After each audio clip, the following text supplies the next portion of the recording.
Welcome to StaarCast, a show about tarot, divination, and all things mystical. StaarCast is a celebration of StaarCon, the Southeastern Tarot Artist and Readers Conference. I'm Amy Mauser, and here's your host, Christiana Gaudet. Welcome to StaarCast. I'm Christiana Gaudet, and I am very happy to have with me today Ciro Marchetti. Hi, Ciro. How are you? Hi, Christiana. How are you? I am very well, and I am beyond excited to be having this conversation with you today. Thank you so much for agreeing to do this with us today. You're very welcome. So you, of course, are a really integral part of our StaarCon community. And in fact, it was you sort of whispering in my ear that got this whole idea going. You helped come up with the name StaarCon, and you have provided our primary graphics with a cute little Florida fairy.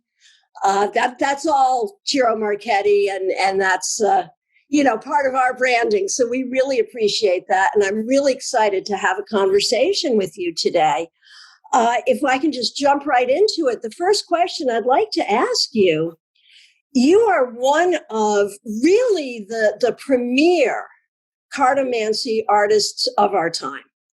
And I would have to say of all time. Can you start by letting us know just how many decks have you produced and what kind? How many tarot? How many other? What do we got? Do you have a count of your children? Or even the illegitimate one. There's 6 tarot decks, 2 Lenormands, a Kipper, and an Oracle, with a few variations on the additions within each of those. Right. One of my favorites, of course, being the Gilded Royale, which is your self-published, what would we call it, an update on Gilded Tarot. Is that right? Yeah. An update, a redo, get it right this time.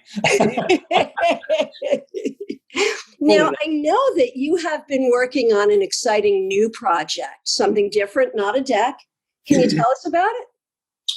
Yeah, that's the collective arcana, for want of a better description. And so I don't want to use this expression too rigidly, but it's a kind of swan song in a way. It's kind of like, ta-da! This is it, folks. That's all.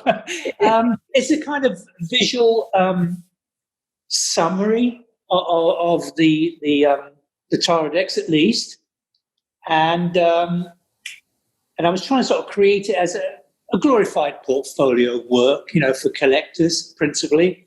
And then I kept figuring out, but that doesn't have any function per se other than decorative curiosity and possession, yeah?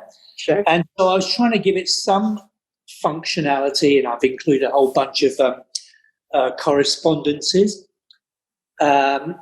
which probably anyone that's likely to be buying one of these would probably know more about anyway, but nevertheless it's there. And I also now I'm producing a small pocket-sized majors-only deck that will go in the package as well. So it does have some functionality, yeah. Ooh, well, and one thing we all love about sort of what you do and your style is you are so great at making fun things for tarot people. The kimonos, the messenger bags, the spread cloths, the boxes. Over the time that I've known you, you have just made so many fun things. And so when you talk about a swan song, I hope you keep making fun things time and again. Yeah, the fun things probably. The decks themselves are more the question mark. Mm-hmm. I mean, I realized a long time ago that for all of the academic, historical learning part of tarot, there's still a basic core ingredient that appeals to our community, and it's a visual one, and not everyone's going to be jumping over the moon at my particular style, but they do tend to resonate to imagery, and I try to make that as appealing as possible, whether that's manifest itself in the cards or, themed accessories. But the same rationale applies. People enjoy, or some of them, enjoy the imagery, yeah? And I've fed off of that. Or, I feel for that.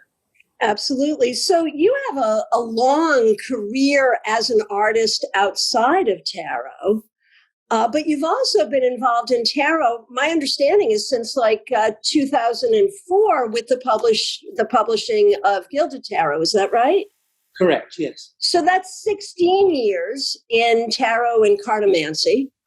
Yep. Although this has not been your primary career. Correct. Could you speak a little bit about how you have seen our industry and our community change over the years, and maybe speculate on where you think we might be heading?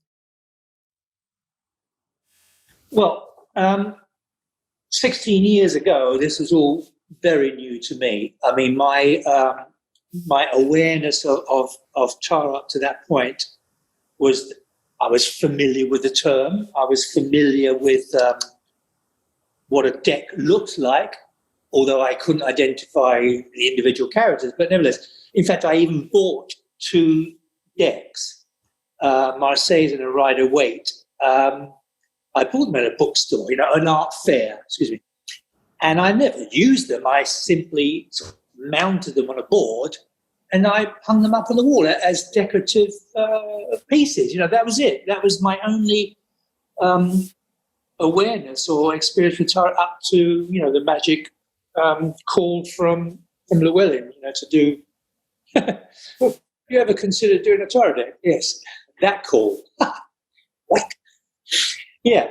So at that time, as far as I'm aware, one could sort of classify the tarot genre as 3 principal pillars: the Rider-Waite Smith, the Marseilles and its variables, and the Toff.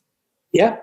So that was about it, I think, and I'm not familiar with what everyone else was doing at the time, but I think that was the Wildwood was around about then, But the Gilded, for good or for bad, was a different style,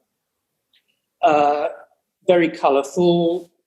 God forbid I'm going to use that really horrible word, digital, which freaked out all the traditionalists, you see. And so it was breaking frontiers.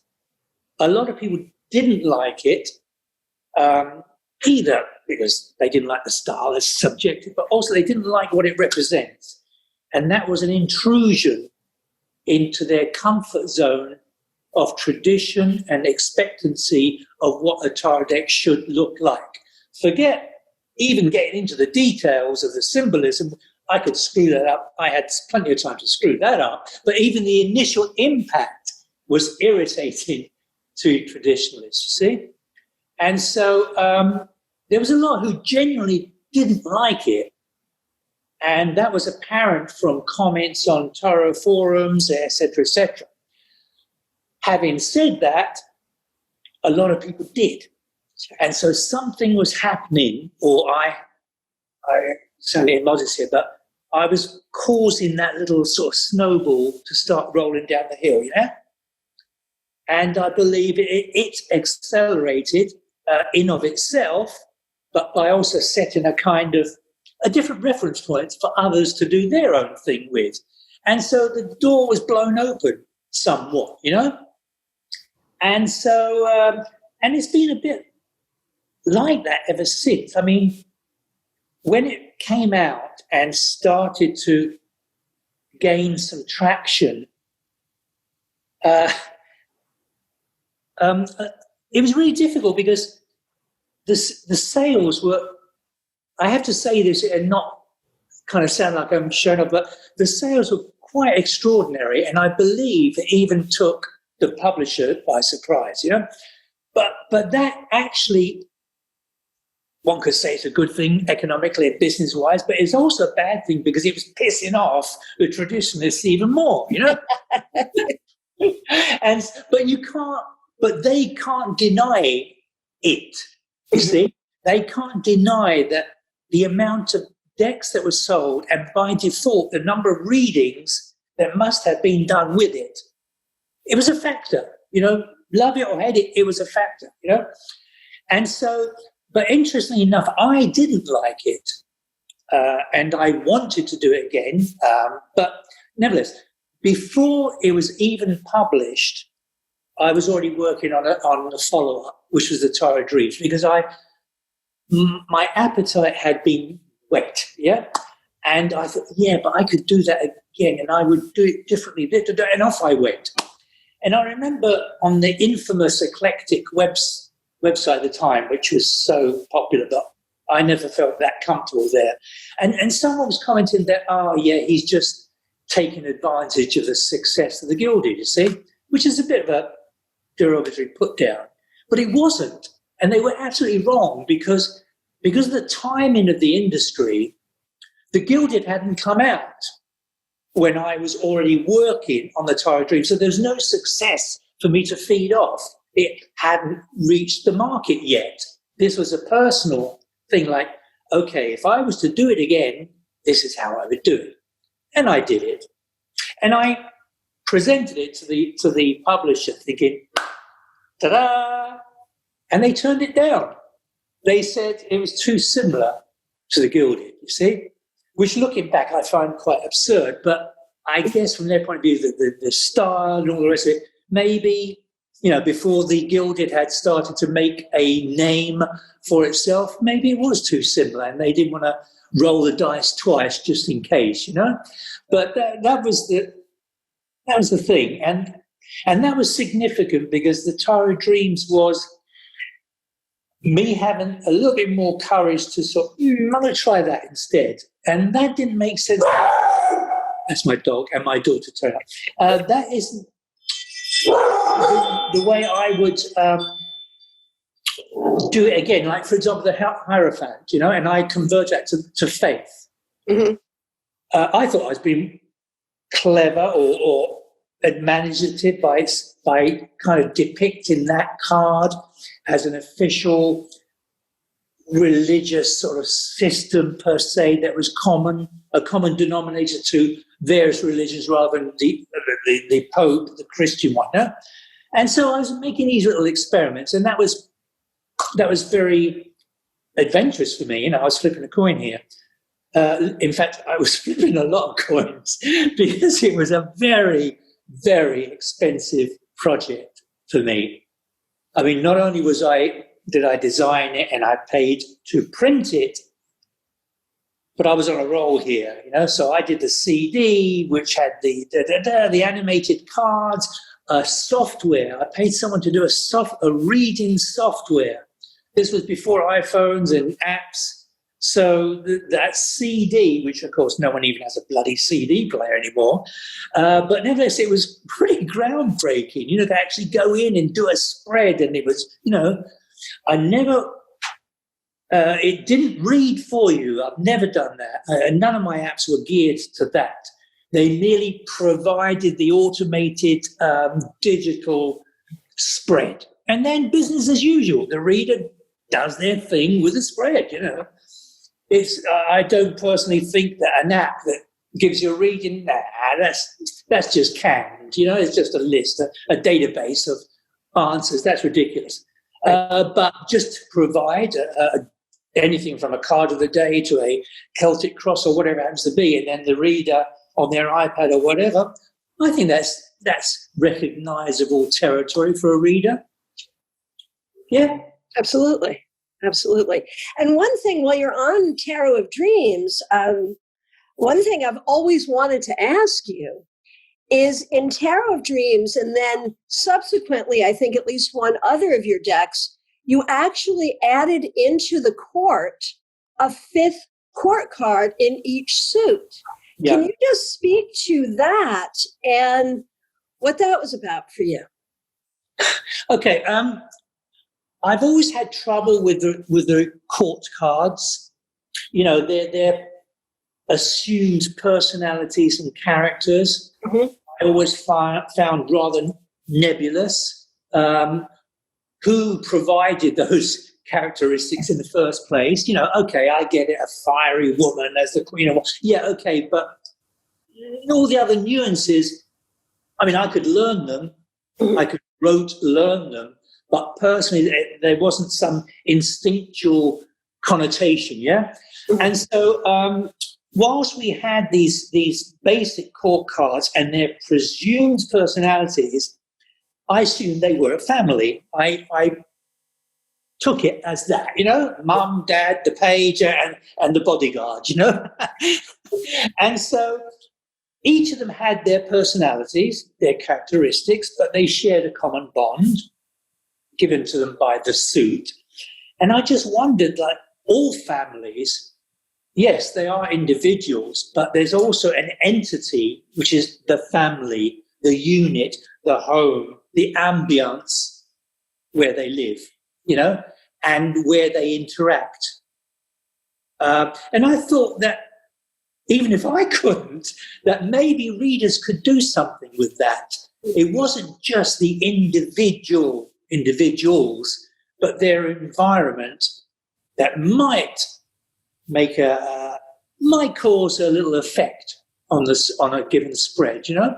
But once again, with all of my invented extras, I always make them optional extras. You can throw them away. You can just think, oh, that's pretty, gone, you know, and stick to the main deck. So I was rather surprised how often they have been used, actually. People have found some very good ways to use them. I have to say, you know, in this conversation, I will say two confessions. In the very beginning, before we knew each other, when Gilded first came out, I never wrote about it, but I resisted it. I ordered it because I was selling decks at the time, so I ordered it to sell, and of course opened one for myself. And you know what my issue was? The High Priestess was too sexy. That was my issue. And it was not until so many of my students bought the deck, used the deck, resonated with the deck, that I gave it another look. And then I fell in love with it, and it became one of my primary reading decks. So sometimes it takes a minute to have it grow on you. Same with the Palace cards in Tarot of Dreams. I didn't use Tarot of Dreams for the longest time because I couldn't figure out what to do with the palaces, and I didn't feel okay about taking them out. And to me, I was like, well, are they like aces? Are they like the Castle card, the Ten of Pentacles? Is it like that? What is it like? And then I realized, and I understand now, hearing you talk about it, they really are their own thing. And I have seen them come up in some poignant and beautiful ways in readings. So one thing I will say as a user of your decks, that sometimes it takes a minute to have them grow on me, but then once they grow on me, I can't get rid of them. They're just there. Now, so back to that original question, when we talk about how your decks have changed over the years and how people have responded to them, do you feel like, say, the wild popularity of Gilded and how that sort of, in a way, added a new potential or possibility for tarot, do you see that being reflected in other decks that are happening? And where do you see that all going? Well, clearly, every now and again, there's going to be that selection of tarot decks that stand out from the crowd. Right. But going back to the question, I felt that all the variation at that time, before the Gilded sort of reference point in time, most of the others were clones. You know, they were recoloring, relining, whatever the Marseilles, you know? Mm-hmm. And, you know, it's a hobby, a collector's indulgence. but there was not really anything new. It was just like putting on the makeup in a different way, you know? So I think the Gilded, maybe just because it was the right place at the right time, started putting the idea that maybe you could dabble with tradition, you could push it about a little bit. And the balance is to do that in a way that is still tarot and doesn't verge into an oracle. And that's very subjective and it's very delicate, and where one ends and the other doesn't. And it's not helped by the fact that even the traditional stuff is not consistent. You know, so at what point do you say, okay, I'm going to stick faithfully to that so that my readers don't get lost, you know? I want to entertain them. I want to stimulate them with my imagery if I can. But here's my target. With my decks, I try to attempt to make each card recognizable, even if it didn't have the title printed. That's easier said than done, and I failed in every case. But as many cards as possible, people go, okay, that's the 7 of whatever. They don't need to read at the top 7, and then at the bottom wands. Oh, okay, I get it. No. The image speaks for itself, you know? Right. And that was always my aim.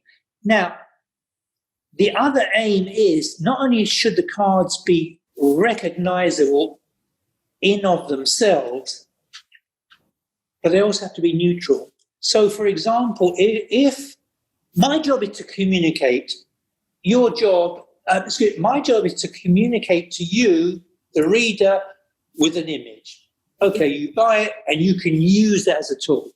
My second job is to stimulate whatever gifts you have. Okay, it's a 7 of Wands. Now, wow, that means something to me today. That is stimulating my mood today or my question today. And therefore, I see that 7 of Wands in a different way today than I did yesterday. That is the target. And so, for example, the 4 of Cups. Okay, you got this dude sitting under a tree, and he's got these cups all around him, and he's looking at one poking out of the sky. Whatever that means, I've read about it. I get it, sort of. So I need to redo that image so you know exactly, once again, it's the 4 of Cups. But I try to do it in such a way that I depict as compellingly as possible some guy thinking.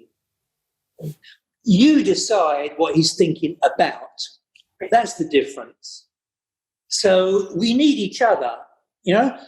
Yes, the analogy that a tarot deck is just a tool is correct, but it's not just a tool, is it? It's not a hammer or a saw or electric drill. It might be a very personal violin that you use to create beautiful music, and you have a relationship with this instrument, but it's not a garden hoe. It's not a fork, you know? Right. And so that's my approach. I try to stimulate the reader with a more evocative image. And, you know, clearly you do that very well. I think at this point I do have, I want to say at least one edition of every deck you've done, I think. And I have you've been in my office, you've seen, I've got a huge deck collection. Out of that big collection, there's only a handful that I will use professionally. And your cards, I will use professionally. Even though they, as you say, they're divergent from the weight images that I've been trained on, they speak. The cards speak, they're recognizable, they're understandable, and I know I'm not the only reader who sees it that way. So we really appreciate your contribution. Now, sort of switching the conversation to conferences, because that's really what we're here about. I know that you have visited and been to a great number of tarot conferences in the US and also outside of the US, have you? Yes, outside of the US as well. You've been a presenter, you've been a vendor. And again, you were one of the voices that inspired the birth of StaarCon, something we're very excited about. Can you tell me how, in general, tarot conferences are helpful to tarot artists? Well, how they've been helpful to me is to finally meet the people that I was working for, let's say, or producing things for. Up until the physical interaction, it was always one of assumption. You know, I'm assuming that the average reader is blah, blah, blah, you know? So clearly a physical environment, an opportunity provided just that, a means of meeting people and having them meet me, in some cases to compliment. The ones that didn't want to compliment probably just like walked to the other side of the room. But hearing comments, and I'm not just talking about compliments, but just discussing it, it just made it a lot more intimate and more real. And it allowed me to, be something more than just a name that's printed on the box, you know? Mm. And also, I was, a couple of friends, Facebook friends, pointed out to me that I came across as being very cold, you see, on social media. And so over the last year or so, I've tried very much to be more friendly. Now, but that's a misinterpretation because, for example, if I receive compliments, I get embarrassed by them, you know? In a conference, if someone goes, "Oh, you're the best thing since sliced bread," I'll go, "Oh, thank you." And I'll look at the floor, you know? But if someone, and the same thing on social media, so I can have a list of, "Oh, this is great thing, oh, wonderful." But if someone criticizes it, I'll get really upset, which is, one may think, well, that's, how immature is that? You know, I mean, you've got to be able to take the good with the bad. Yes, you should, shouldn't you? But the point is, if you are passionate about something, I find it almost, I can't understand people, artists who are not concerned when something is disliked or completely misunderstood. Professionally I can. Mm-hmm. Financially I could point one of my digits in the air. But that doesn't matter. I mean, that one comment will upset me. It'll make me self-critical. I'll review it again, and I let it affect me. But I see that as an extension of my passion for the work, actually. You know? That's beautiful. And I think, too, I mean, you take any community that you might end up designing things for, the tarot community can be very, I mean, we are loyal, but we are also, if we don't like something, we will tell you right out, you know? I mean, I think if the tarot community had an overall personality, it would be one of clear opinions, which makes sense because in tarot reading, we have to be very clear. So in talking about the cards, we're very clear and maybe don't always think about the feelings of the artist. And that actually brings me to my next question. When we talk about our community at large, and you and I both know that our understanding of this community has changed so much over the years with the birth of social media as it is. You know, I remember back to the days of the old bulletin boards like Tarot. Yeah. And even before that, where I was operating as a full-time reader and didn't know any other full-time readers anywhere around me. It was not until I went to, these were the old ATA tarot conventions back in the 90s, that I saw face-to-face other people who do what I do. And so now, you know, here we are all of these years later, where we can meet together online, in person.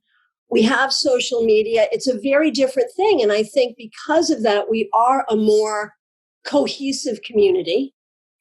And so my question to you is, how, as a community, could we do a better job supporting our beloved tarot artists?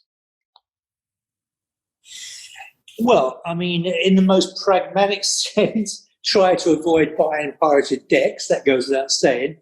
But also to be, arguably, a little bit more considerate of the almost impossibility of producing a Cinderella deck. I mean, everyone has preferences, and they are not communally shared. Everything from the physical size of a deck. Some prefer small because they've got small hands. Some prefer big because they want to be able to see the imagery. Borders or no borders, glossy or not. I mean, it's financially impossible to produce that deck in all those configurations.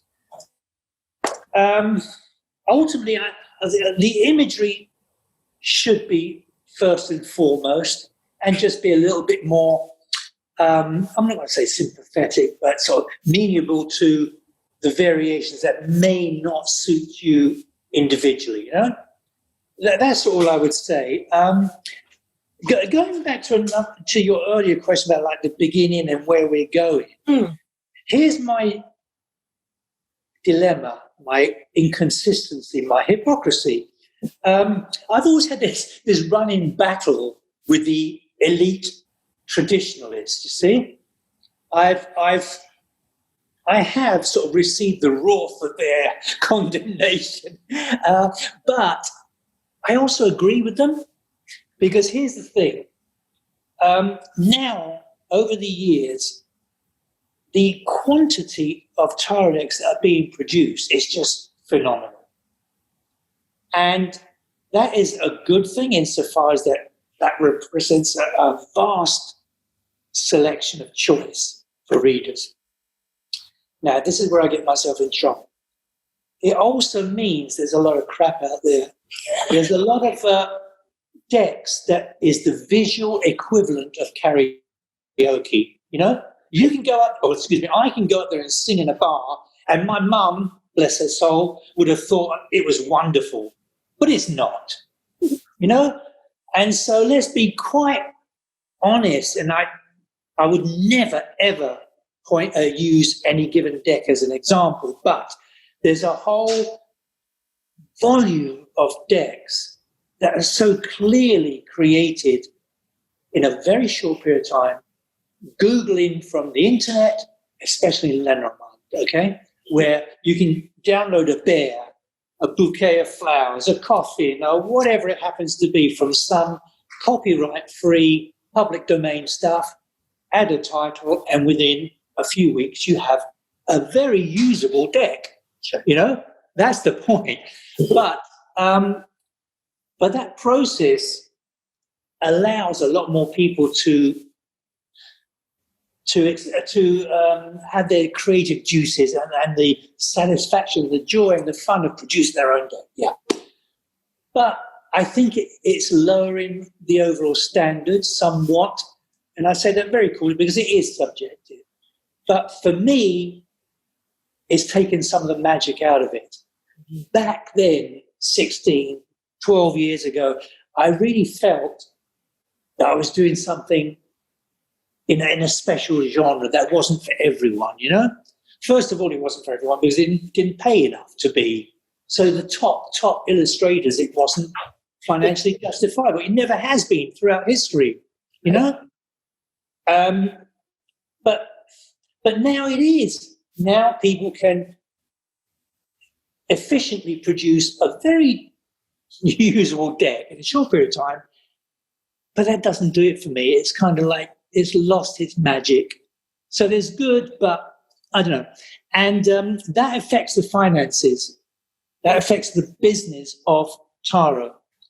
The whole relationship of publishing, the publisher, and self-publishing, and all those dynamics. There's a lot of people who are amateurs in the sense that They love tarot. They have some creative ability. They want to express that by drawing the deck or, as I say, downloading and digitally manipulating those images. It's fine. But the economics can be misleading because we are, I think you'll agree with me, experience a boom in our industry. Sure. Whether because of just the sheer growth of interested people, the current circumstances of staying at home, whatever. Business is not for everyone, maybe, but relatively is doing well. And so one can be encouraged to say, oh, wow, I'm going to design a deck and make some money. Well, not so much, because whilst with social media or even Kickstarter or whatever, it's easy to announce your plans, to post periodic work in progresses, get lots of oohs and ahs. But whilst that pizza pie graph of tarot marketing, sales, and income is growing, the number of slices that pie is being divided into can mean you could lose a lot of money when you end up with your 1,000 decks in the garage not selling, you know? Yeah. And so, that's an interesting question about publishing. Now, you had mentioned earlier that Tarot of Dreams was turned down by the original publisher of Gilded. So you self-published it, but then it was actually picked up by another publisher and is now available from that publisher. So you really have this experience of publishing with the two major publishers in the United States and self-publishing. And I just heard there a warning about self-publishing that you could end up with a lot of unsold decks at your own expense. Any other comments you want to make about working with publishers, self-publishing, for those artists who have not yet done it, who want to go ahead and do it, either because they're inspired by you or despite your warnings? Anything you might want to say to them? Yeah, don't. So that way I'll have less competition. No, first of all, a lot of wannabe deck designers assume they have a choice to make. Should I self-publish or go with it? Well, first of all, you're not going to necessarily have that option. Mm-hmm. Publishers don't accept anyone. They receive multiple submissions every year, of which they produce 5%, maybe, the ones that they consider, not necessarily the best ones, but the ones they consider will have more marketing opportunity, But let's assume that you did have that option. Then as an individual, you have to equate two scenarios. I'm just going to pick round figures. Do I self-publish and take the risk of, forget Kickstarter for a moment, and take the risk of, say, printing 1,000 decks at a higher price because they are something special? I included this, I put a lollipop in there, whatever it happens to make it more personalized, yeah? Or do I hand over the stuff to the publishers, let them do their thing, sell multiple times more worldwide, and I get a percentage, yeah? In my personal experience, it's about the same. The income source is approximately the same. Arguably, in more recent years, I would say I could make more money by just self-publishing and only selling this special editions. But that's after a certain sort of base of collectors, market and followers, blah, blah, blah. The reason I do both, and I don't want to sort of come across as too much the Mr. Nice Guy, but my formula has been to self-publish first. That's my risk and my immediate reward if it works, yeah? When those decks sell out, I can leave it like that. They're sold out. I could reprint, sell some more, or I could not print and hand them over to the publishers. I tend to do the latter. Self-publish, sell out, call it for a year or two, license. Why? Because whilst I arguably could make more money by printing more myself, I don't want to say ego trip, but it gives me the satisfaction to think that there is 50,000 people out there using the deck, not 1,000. Right. Accessibility, sure. So that's the choice I have, but you pay a price for that. You lose control. So once you sign that goddamn contract, you lose control. And also it's frustrating because, bless this, I have a reasonable relationship with the publishers, reasonable to good. I have a personal relationship. I'm on first name terms with the top echelon of those publishers. But even with that said, it's frustrating as hell. I can wake up at 3 o'clock in the morning with a really cool idea for this Six of Wands, and I will literally jot it down, or I will remember it, and over my breakfast cereal, I will doodle it. If it starts to have that magic, yeah, this is going to work, I will put in 14 frigging hours straight and have that image conquered, yeah? Mm-hmm. Extrapolate that over 78. I'm ready to rock and roll. I'm the little speedboat. The publisher is the cruise ship, you know? And that drives me freaking nuts. You know, I like to respond to feedback and just the whole sort of dynamics of being a previous businessman in marketing. And I treat myself like a brand. I mean, I don't want to sort of come across as too clinically business because it can't be that. Not entirely, it just wouldn't be justifiable.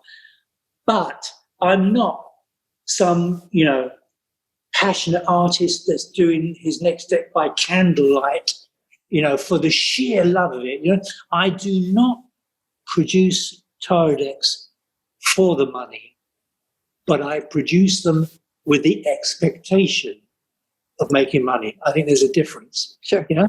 Sure. And so as a recommendation, I won't do that. Everyone will have to make their own choice if they have the choice between self and publishing through a major company. But it is frustrating. Your child, once it's finished, once the 78th card is done, you know, it can be a year to 2 years before that comes out. Authors have the same issue, for sure. I can imagine. Yeah. Absolutely. So since we're speaking of the decks as your children, yeah, and I know you're a parent, I'm a parent too, you're not supposed to have a favorite child, but I'm going to ask anyway. Of all the decks you've created, is there one deck that stands out in your mind and in your heart as your favorite? And is there one card that stands out as a favorite? No, I don't have a favorite deck because they all are special in their own way and for a rationale. Mm-hmm. The Gilded, for all of its flaws, was the first. Sure. And just like your first experience in life, you don't forget it. True enough. The Tarot Dreams was because it was the first independent kind of decision, if you will. The first one I was just, I've got to get it right, you know, whatever the book tells me, I'm going to do it, you know. The Tarot Dreams was, okay, I'm going to do it my way, and fingers crossed, yeah. So that has a special place. The Legacy was because I was really on a roll by then, you know. Animated cards and video promotion and all the bells and whistles, yeah. The Oracle of Dreams, if any, was my favorite because that way I didn't have to listen to anyone else's rules because this is mine, okay? It's my rules. So there. yeah, the Lenormand was, trying my luck in it with a new system, with the experience of like, I know I'm going to annoy those people as well, and I did. But I know that I knew the ropes by now, you see. And if I can't professionally give you numbers, but I can tell you that the Gilded Reverie Lenormand is the top-selling non-tarot deck. Sure. So I've got my finger on the pulse, if nothing else, subjective though that is.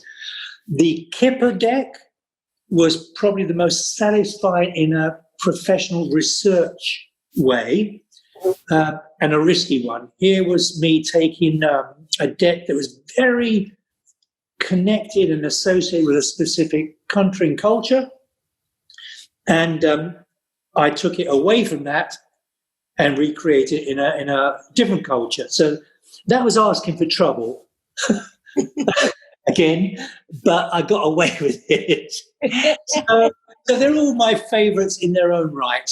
But down to one specific card, it is probably my Queen of Wands in the Legacy deck. Yes, she's beautiful. Yeah, if only because she was also used on the cover of the Legacy deck, and so that had a sort of visual impact.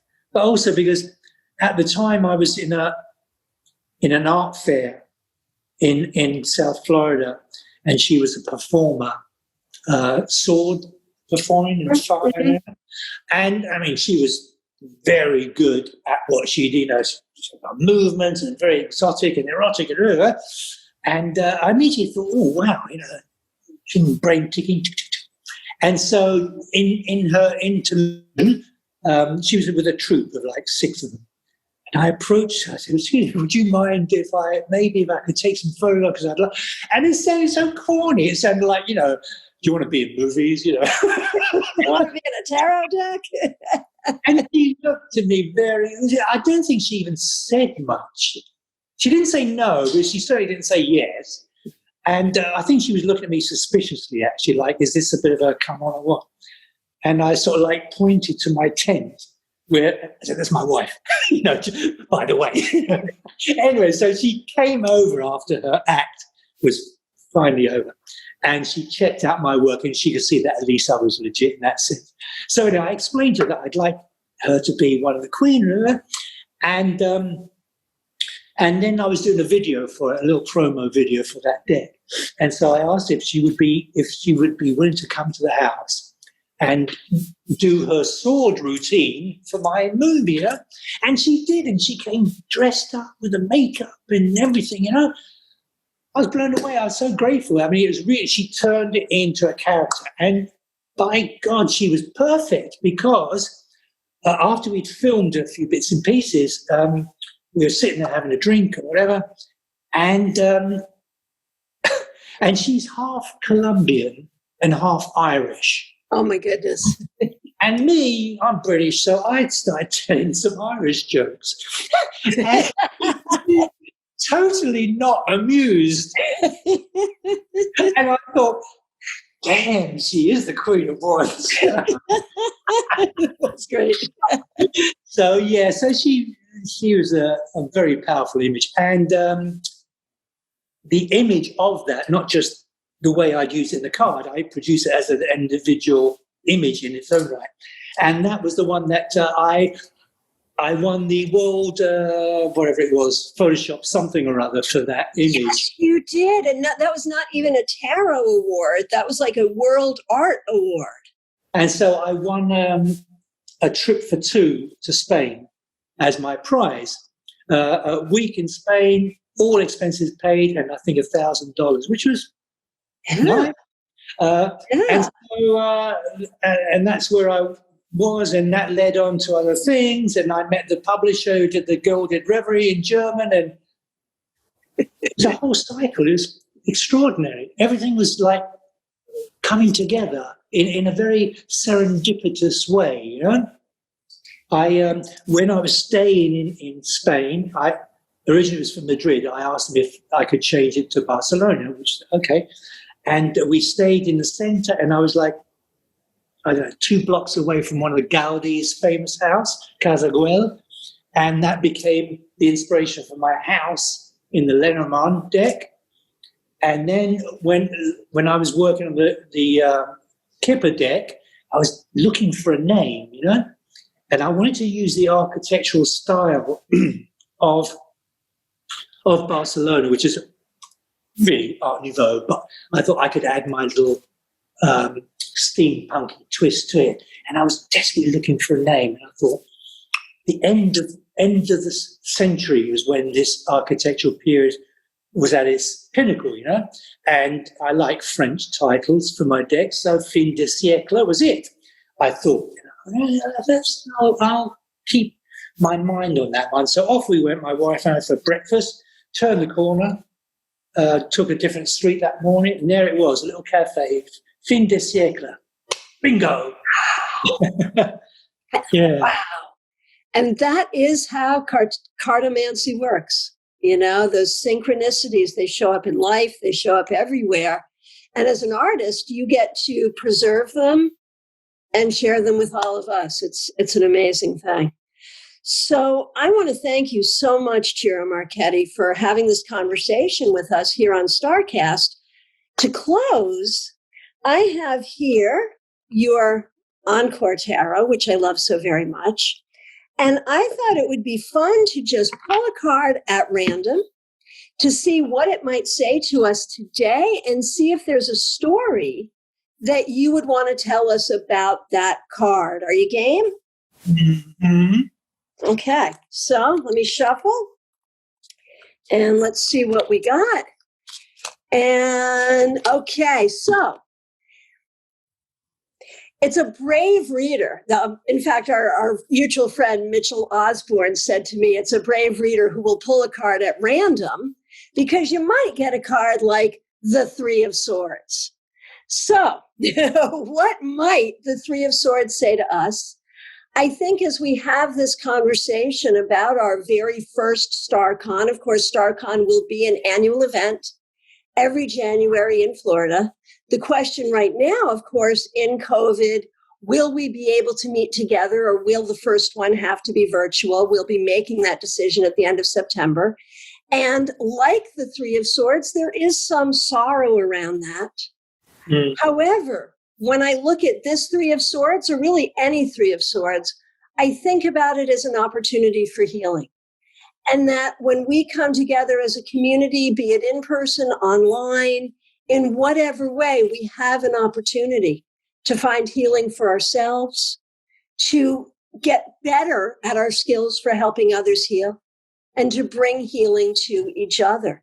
And certainly, Ciro, the decks that you've produced have become healing tools for so many of us. So that's what I'm going to say about this card. What do you want to say about it? Well, if you really want to know, I do. She's actually thinking to herself, God damn it, I shouldn't have had that third tequila. But and for those who are not watching the video, let me describe this card. It's a really beautiful 3 of Swords.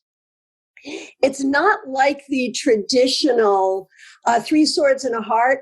It is an angel with her head down on a desk, and the sword is kind of coming out of her arm, not of her arm, but out of her hand, as if, as Ciro says, she might have indulged a bit too much. And it's funny that you mentioned tequila, because I have a personal joke about tequila, which is that I don't tend to drink it anymore. I can drink vodka, no problem. I can have wine, no problem. But every single time in my life I have had tequila, a story has ensued. Never has there been tequila without a story. So that goes right along with this 3 of Swords. No, but most of my decks have a little bit of autobiography thrown into as a way of making it make sense for me. That particular one was, I was in I must have been about 20, yeah. And I was at art college, And I was in a Chinese restaurant with some colleagues, meeting up with some other ex-school friends who were at another college. And we were comparing notes. One of them said that as an exercise that day, earlier in the day, they had gone to a cemetery to draw, with a sketch pad. And he said, this cemetery is phenomenal. He said it's closed to the public normally. The only people that are really allowed in there are the ones who still have a reason to go visit, It was really old. And he's yapping on about how it looked like something from a film set, So, of course, 3 tequilas later, we're off in our cars. We are off to the cemetery. We climb through a hole in the wall and we are walking around. And it was pitch dark, and we did have one flashlight. We're creeping along this sort of gravel path, and everything is overgrown because they don't take care of it anymore, And everything's undergrowth and overgrowth and whatever. We just turn the corner, and suddenly the flashlight hits this goddamn tomb with her on it. Now, I didn't make up that pose. She is quite a famous statue, actually. I think it's called the Crying Angel or something like that. Mm-hmm. And so it's been done, and you'll probably find it in several cemeteries or renditions of it. But nevertheless, it frightened the crap out of all of us. We ran.